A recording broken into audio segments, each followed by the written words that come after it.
What's up, guys? Welcome back to the channel. Appreciate you stopping by. Happy 2025. Dehancer actually reached out to me last year towards the end of the year, and one of my thoughts on Dehancer. They're not sponsoring this video. They just wanted me to give them feedback on the plugin. In exchange, I would give them a video.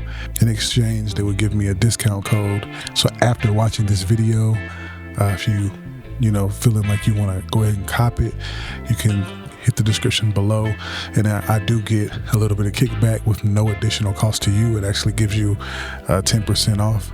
If you don't know what Dehancer is, it's a plugin for your editing software, and the entire focus of it is to help kind of get you closer to emulating the look of motion picture film. The film look is something that a lot of people have been chasing, and that can mean different things depending on who you're talking to. But for me, when I say the film look, I'm actually talking about the look of motion picture film. Shooting on film is something that I desire to do as a DP, but can be very expensive if you on a low budget or indie budget. So Dehancer comes in handy for those of us who aren't really in the budget range to have that option to shoot on film. Now, I have shot on film as far as like still photography on the 35mm side, but I haven't messed around with like medium format or large format and haven't done motion picture. So now I've used Dehancer before. I've known about it for a few years now.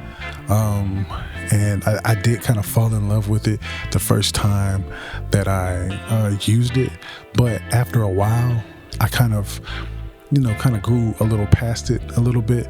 Unless that's your signature, then it's not something you use on every single project.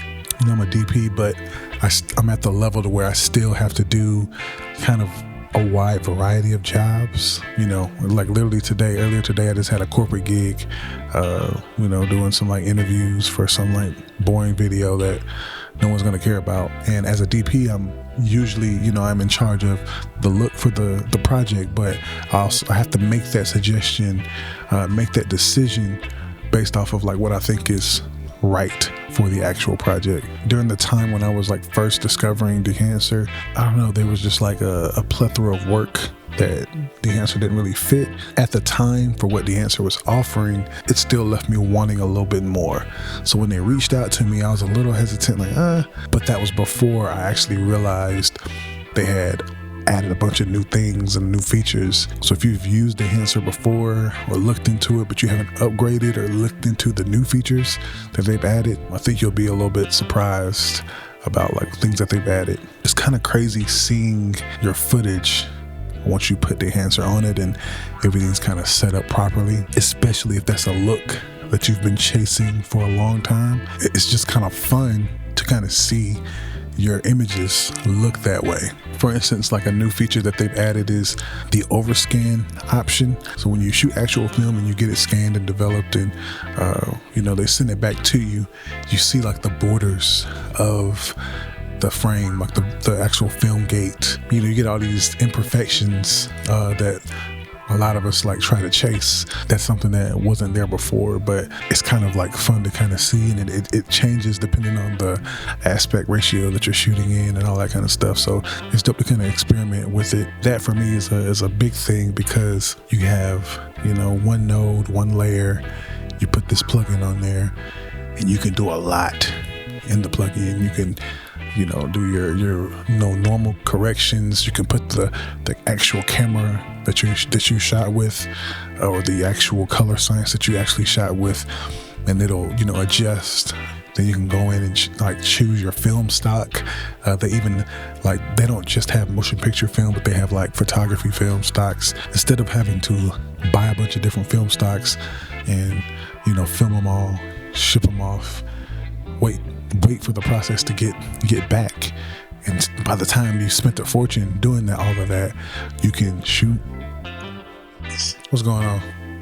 I don't even know where I left off at, but needless to say, the experience is dope.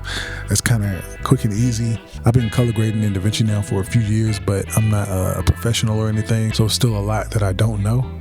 So anything that can help me get to the look I'm trying to get to quicker and easier is a plus in my book. So I have like a certain workflow. I like that Dehancer can kind of fit into that workflow, or I can literally just use Dehancer if I want to.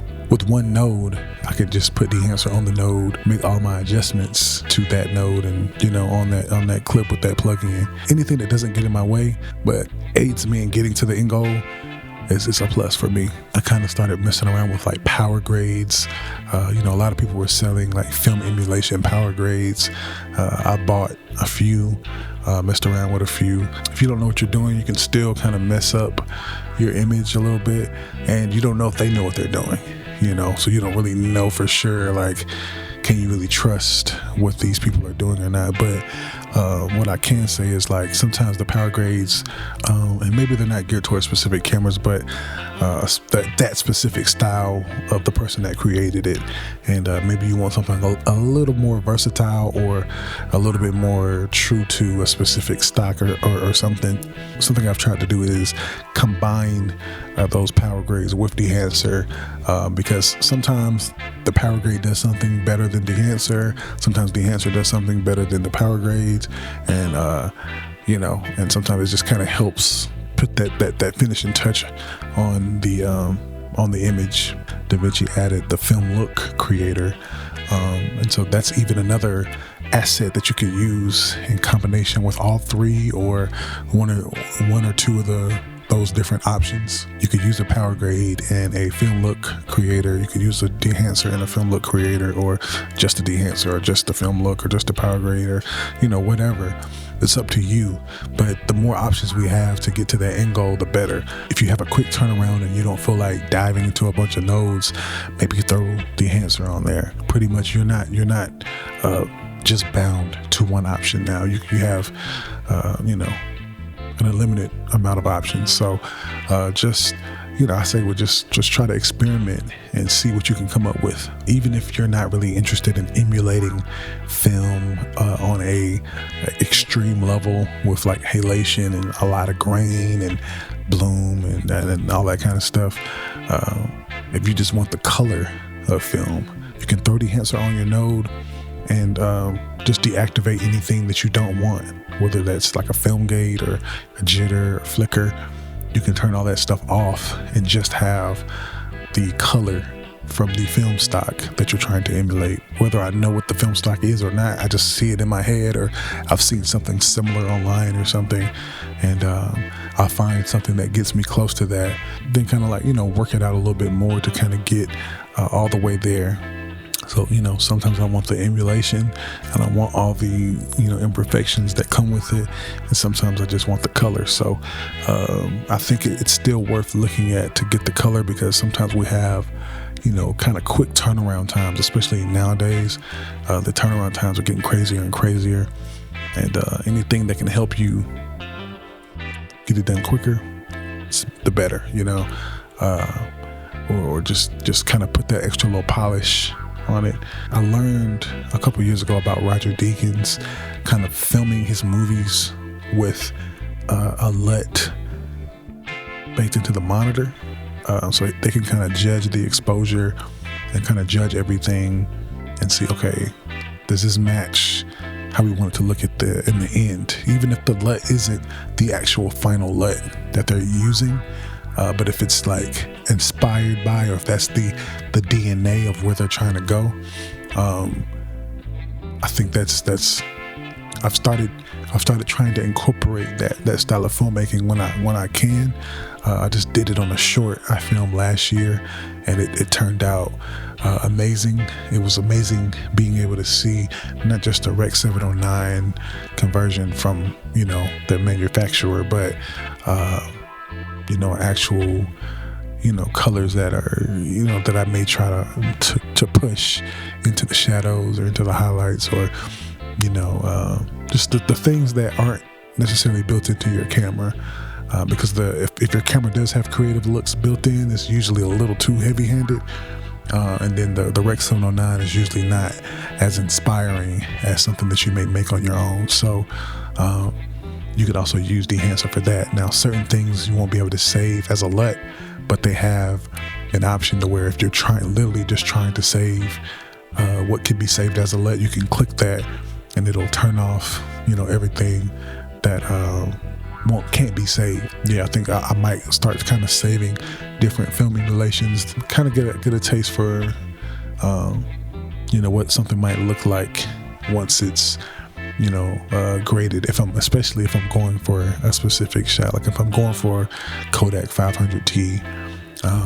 if I'm going for like a Portra 400, or if I'm going for a Cinestill 50D look or whatever it is, I can get kind of those colors at least, even if I can't get the halation in the monitor and the grain and all that kind of stuff. I can save the color and adjust the exposure and all that kind of stuff, the contrast, and see on set if what I'm doing is going to translate to the computer. With that being said, man, definitely I think Dehancer is at least a good try. Like, give it a little trial run and see how you like it. Mess around if you haven't messed with film emulation before. Kind of like watch some other videos, download the free trial, and kind of see what you can do. The link is down in the description. If you want to go ahead and make that purchase, man, go ahead and make that purchase. And yeah, man, I'm looking forward to see what you guys create. If you got any questions, leave them down in the comments. Let me know, how do you feel about film emulation versus shooting on film? I know it's not exactly the same thing, but for those of us who don't have the luxury of shooting on film, it's a good tool. It's kind of a cool thing to have. Also in the comments, let me know what other type of content you guys would like to see from me. I have more breakdowns coming. There's different stuff planned already, and some stuff is filmed already. I just have to edit it. Let me know what you guys are looking for, and I'll try my best to provide it if I can. But appreciate you for stopping by. Peace.